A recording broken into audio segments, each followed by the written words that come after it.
Bismillahirrahmanirrahim. Assalamualaikum warahmatullahi wabarakatuh.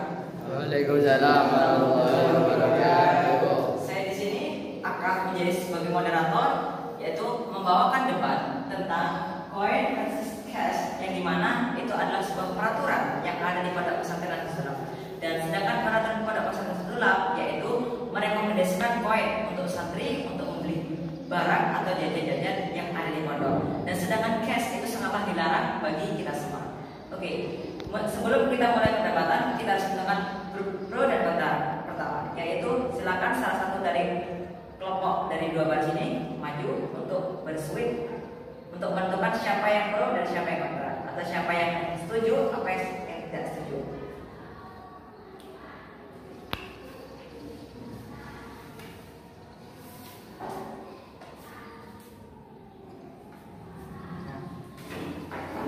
Sudah ditentukan dari hasil tersebut bahwa tim yang sebelah sini adalah tim pro atau tim yang setuju dengan adanya koin atau program yang ada di Pondok Nasrul. Yang sebelah sini adalah grup kontra yang mendukung tidak kesetujuannya adanya koin atau menggunakan cash.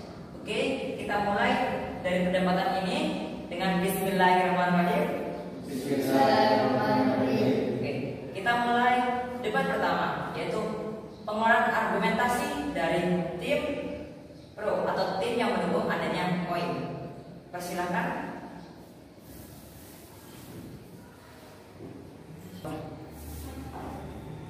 Bismillahirrahmanirrahim. Assalamualaikum warahmatullahi wabarakatuh. Perkenalkan, nama saya Farhanisa. Saya dari tim pro atau tim yang setuju dengan adanya koin data.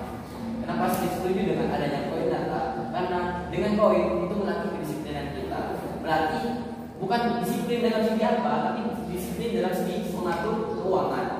Ketika kita menggunakan cash, kita bisa saja menghabiskan satu hari menghabiskan uang 100.000 dalam waktu sehari. Tapi ketika kita sudah menggunakan koin, di situ sudah ditentukan bahwa limit 30.000 per 2 hari. Jadi kita bisa bisa menghemat uang kita yang semulanya kita dikirim 300.000 hanya habis dalam waktu 3 hari, kita bisa menghematnya. Bisa dalam waktu 20 hari, waktu 10 hari, itu kita bisa menghemat. Jadi itulah yang saya sebut dari koin. Karena kenapa? Karena mereka tidak akan kesulitan pada akhir bulan, yang mana di akhir bulan itu tidak ada pengiriman. Jadi mereka bisa menghemat dari waktu-waktu koin yang masih tersisa.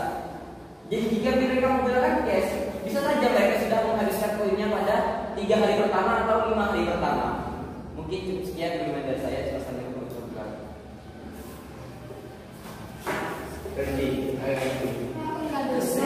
Ayo.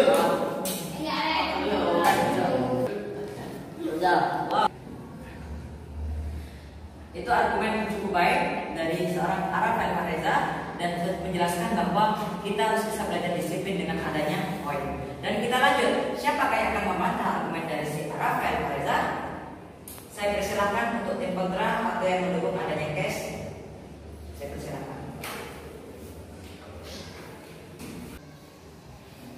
Oke, assalamualaikum warahmatullahi wabarakatuh. Di sini saya akan menjawab argumen dari Arafel Reza. Saya sebenarnya setuju dengan pendapat Anda, tapi saya itu merasa kurang puas terhadap peraturan yang seperti ini. Karena jika seandainya saya ingin membeli sabun, tapi harganya 50.000, sedangkan koin saya itu hanya 30.000, tapi saya pengen beli barang itu, saya butuh banget, perlu.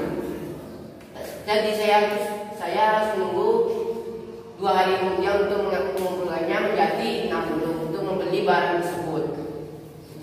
Karena jadi itu karena bisa menambah waktu untuk penggunaan produk tersebut. Oke, cukup sekian argumen saya. Wassalamualaikum warahmatullahi wabarakatuh. Wow, cukup bagus sanggahan dari Gus Raul tentang pendapatnya bahwa dia tidak puas dikarenakan koin itu hanya terbatas. Jika dia perlu barang, maka dia harus mengumpulkan dengan waktu yang lama. Nah, kita lanjut ke tim pro, yaitu siapa yang akan menjaga argumennya Raul terkait dengan adanya koin ini. Dipersilakan.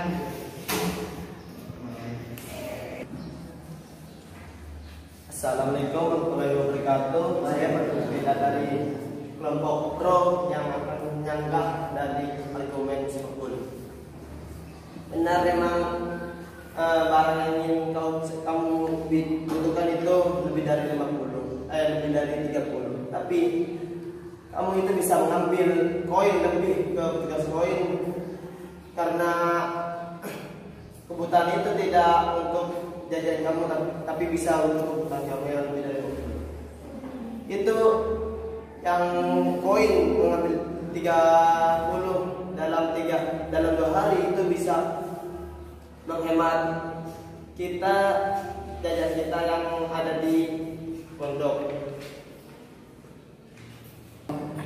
Kita bisa belajar hemat dari koin yang 30 per hari itu agar kita bisa hidup hemat di luar sana yang katanya kamu itu boros menggunakan 10.000 per hari di rumah.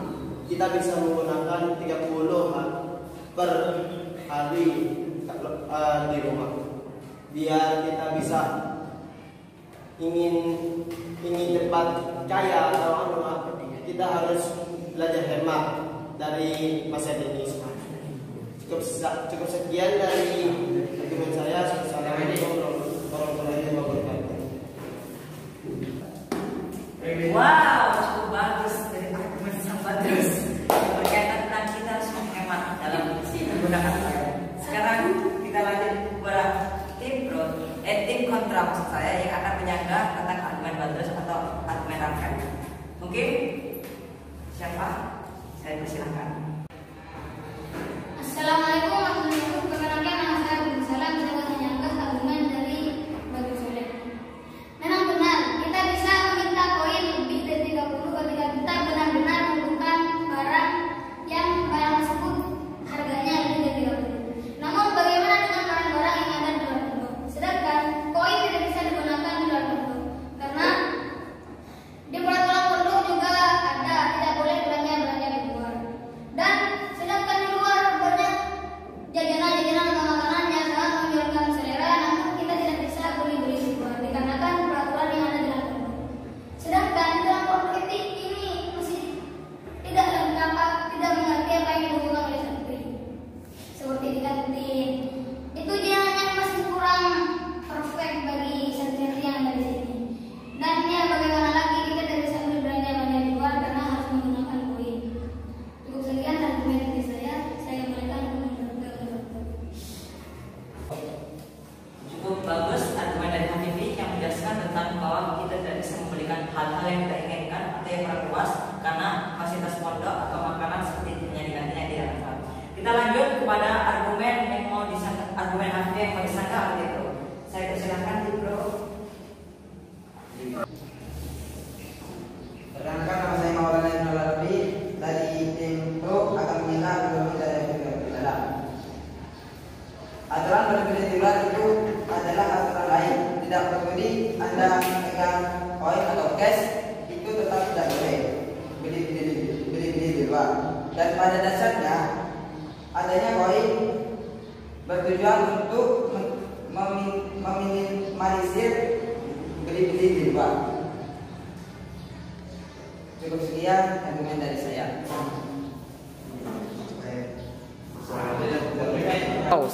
Terima kasih sanggahan dari Robi yang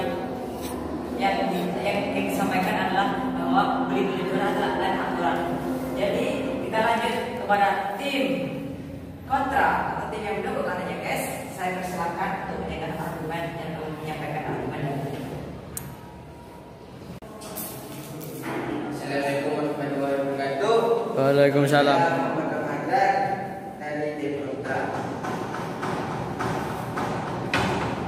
Saya ingin mengajukan argumen baru. Saya tidak suka ada sistem penukar koin karena cara yang harus dilakukan itu ribet.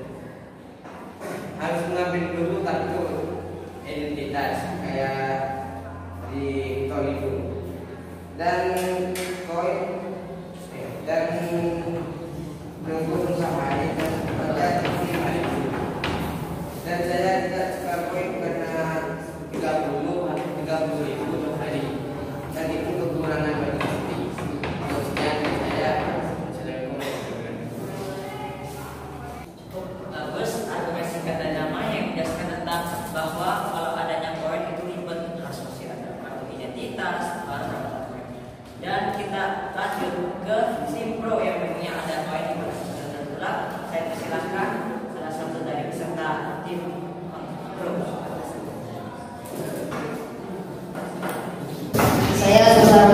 mewakili dari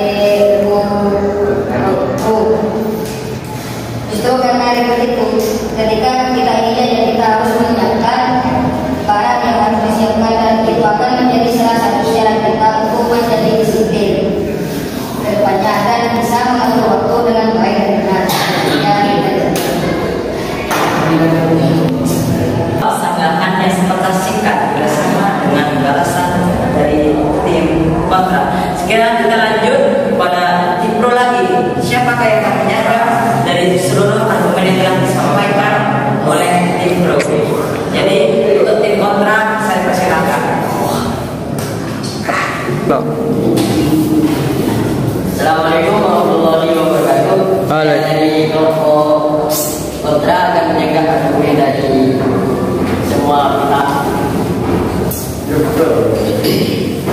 Saya tidak setuju dengan adanya poin karena kenapa? Karena kalau masih ambil itu pakai kartu, pakai ini, pakai apa itu masih ada administrasi dan lain sebagainya.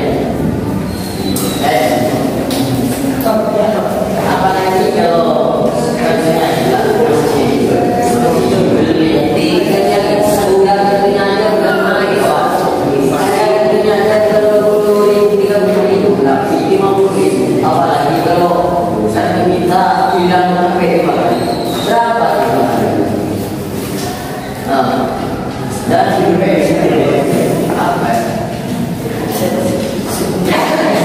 Dan kalau ada yang besar itu masih ngurus biasa, masih bawa kakak, masih bawa inilah ke sana ke sini, dan jadi buat ini bukan itu pusing. Ya cukup sekian argumen dari saya.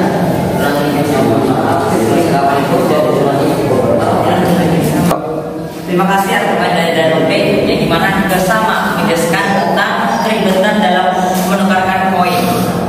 Dan kita lempar lagi kepada sanggahan argumen kepada tim pro atau mempunyai penyampaian. Saya persilakan untuk juga menyanggah seluruh argumen yang menurut saya hampir semuanya sama.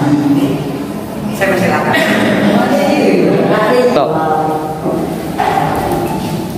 Bismillahirrahmanirrahim. Assalamualaikum warahmatullahi wabarakatuh.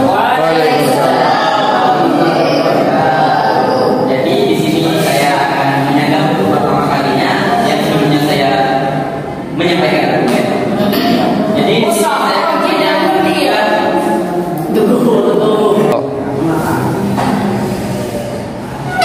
Bismillahirrahmanirrahim. Assalamualaikum warahmatullahi wabarakatuh.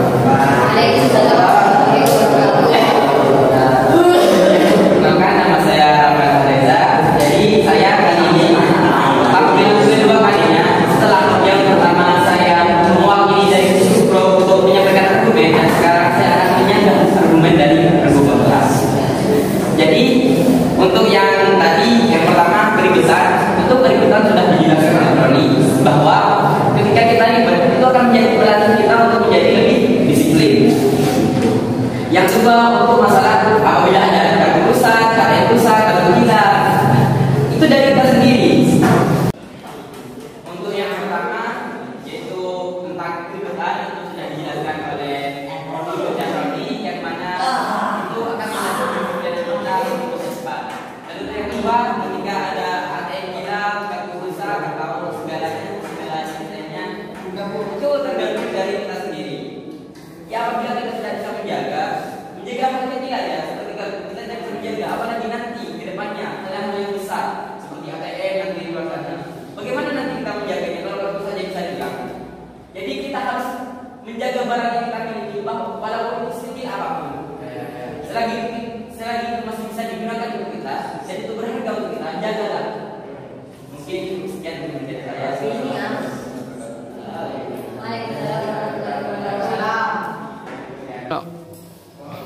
Wow, ya ya sekarang Rafael mungkin saya di bawah. Wow, ya itulah Rafael yang menjelaskan bahwa ribet itu cuma datang dari kita sendiri. Kalau kita menganggap tidak ribet atau kita emang disiplin untuk menukar koin, maka kita bisa menganggapnya ribet. Mungkin ada yang ingin menyanggah tim kontra, silakan jawab. Jawab benar.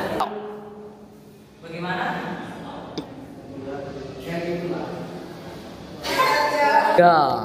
Bagaimana dengan tim kontra? Iya. Tim kontra. Bagaimana? Ya. Ya, saya persilahkan tim kontra untuk menyanggah sanggahan. Terima kasih.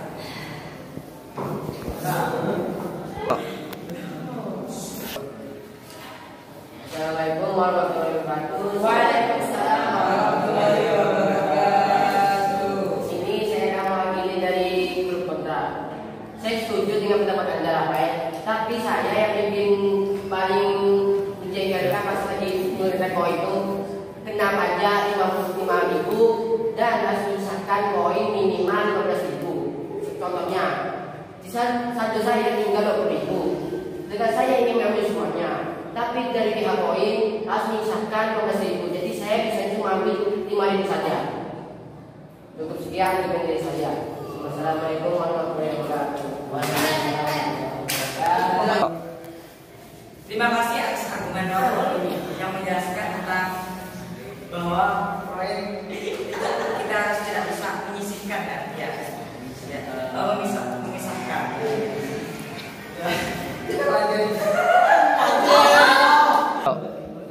Terima kasih. Dan kita lanjut ke tim Bro. Mungkin mau menyala lagi? Apakah ada yang mau menyala nih Bro? Saya persilakan.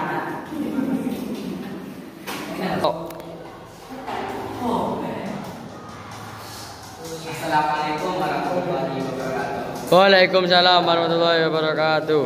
Jadi di sini saya ketiga kalinya mewakili Ruko. Saya akan menyanggah argumen dari Gus Rasul sekali. Jadi Anda tidak suka kepada koin karena Anda kena pajak 5.000. Nah, pajak itu berlaku. Jadi pajak itu berlaku ketika ada orang ingin mentransfer ke ATM kita, dan itu emang adalah aturan dasar pada ATM. Ketika kita memiliki ATM, ketika kita ingin mentransfer ke orang lain, kita harus dikenai pajak. Itulah dasar dari aturan menggunakan ATM.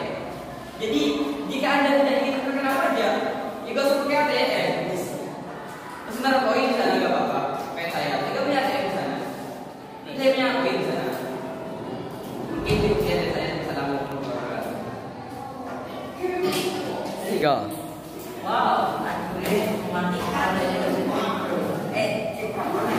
Nah, sekarang yang menjelaskan bahwa di ATM itu yang maksudkan memerlukan pajak itu ketika ada seorang yang transfer dengan salah satu ATM lain. Nah, kita lanjut. Apakah ATM-nya nggak lagi dari tim kontra? Nah, kalau begitu saya persilahkan untuk mematikan kembali intro ini atau menyanggah dengan argumen yang luar biasa. Saya persilahkan. Assalamualaikum warahmatullahi wabarakatuh. Saya sudah kembali menyampaikan ini. Memang benar, keributan dalam mengambil ATM akan menimbulkan kesulitan. Saya mengalah tentang soal yang sekarang saya akan menjelaskan satu hal lagi yang membuat saya tidak setuju dengan ini, yakni dalam segi penyimpanan. Karena kenapa saya tidak ingin segi penyimpanan? Karena ketika kita sudah mengambil koin, ya kan bentuk dari koin tersebut berbentuk recekan. Jadi ketika kita sudah mengambil koin dan ditaruh dalam kantong kita, itu akan berbunyi dan itu akan menarik perhatian dari insting pencuri atau santri lain. Pasti gini, oh itu punya koin, oh pasti nanti disimpan di rumahnya, pasti gitu. Dan nanti ya diambil rumahnya. Sekarang itu rawan kehilangan koin. Bahkan ketika koin kan pasti tim maling kan tahu bahasa Maduranya nurai. Oh itu punya koin, nanti aja beli, pasti diganti terus lainnya. Itu yang membuat saya tidak suka. Wassalamualaikum. Wow, terima kasih atas tambahan yang cukup mematikan untuk tim. Mungkin kita cukup debat sampai sini ya. Maksud saya sebentar ya. Mungkin cukup perdebatan tentang koin versus cash atau kelompok yang setujunya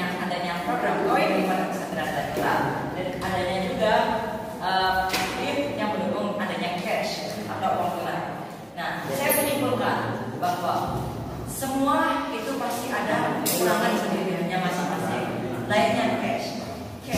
Kalau kita digunakan di pondok pesantren, tentu kalau tanpa ada pembatas, kita itu sangat memboros. Bagi orang tua kita berpikir, apa yang dibeli anak kita ya? Pasti gitu.